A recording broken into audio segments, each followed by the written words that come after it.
कभी सोचे कि एक पूरे उपमहाद्वीप को बांटना हो, करोड़ों लोगों की जिंदगियों का फैसला करना हो, और ये सब सिर्फ एक प्रोजेक्ट की तरह पूरा करना हो।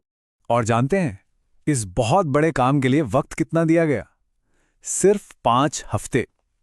जी हां, ये कोई फिल्म की कहानी नहीं है, ये 1947 की सच्चाई थी। और यही यही इस पूरी कहानी का सबसे बड़ा तनाव बिंदु है।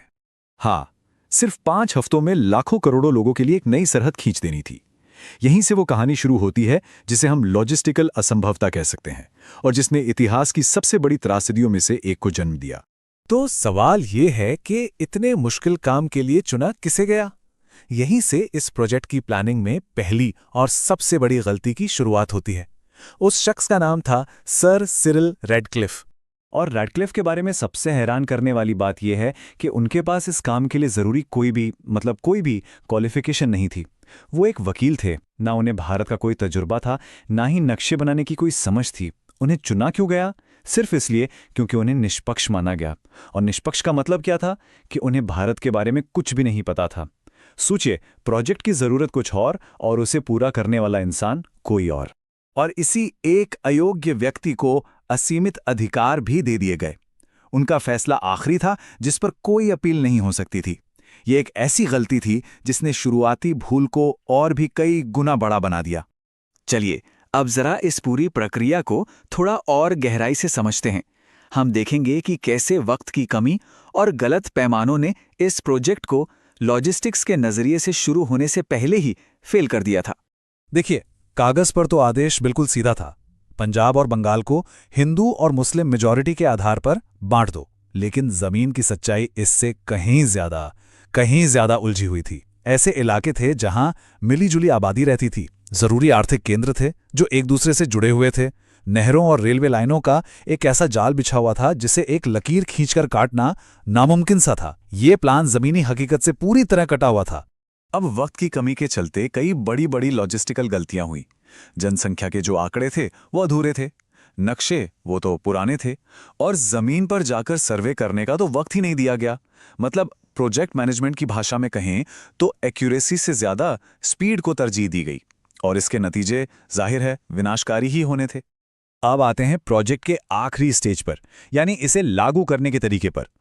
सीमा की घोषणा में जो देरी हुई वो एक बहुत बड़ी कम्युनिकेशन की नाकामी थी, जिसने हालात को बेकाबू कर दिया। ये टाइमलाइन इस पूरी प्रक्रिया की सबसे बड़ी चूकों में से एक को बिल्कुल साफ साफ दिखाती है। देखिए, सीमा की लाइनें 12 अगस्त को ही तय हो गई थीं। 15 अगस्त को भारत और पाकिस्तान आज़ाद हुए, लेकिन इन लाइनों का ऐलान हुआ 17 अगस्त को। सोचिए जरा, पूरे 2 दिन का गैप। जब लोग आज़ादी का जश्न मना रहे थे तो उन्हें यह तक नहीं पता था कि उनका घर, उनका गांव अब किस देश में है। इस जानकारी की कमी ने, इस इंफॉर्मेशन गैप ने सीधे सीधे अफरा तफरी को जन्म दिया।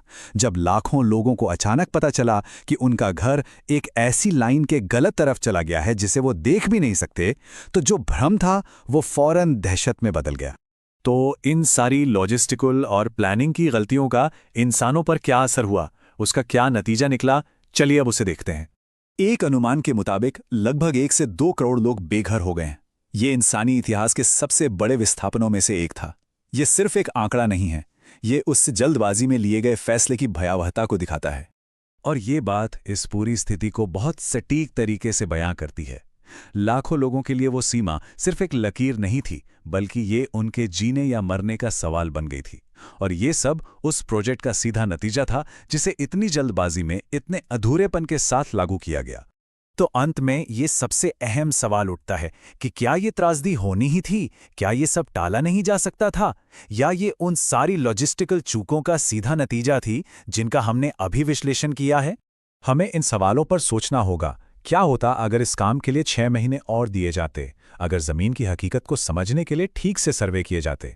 और क्या होता अगर सीमा का ऐलान आज़ादी से पहले बिल्कुल साफ साफ कर दिया जाता? क्या बेहतर प्रोजेक्ट मैनेजमेंट इस तबाही को थोड़ा कम कर सकता था?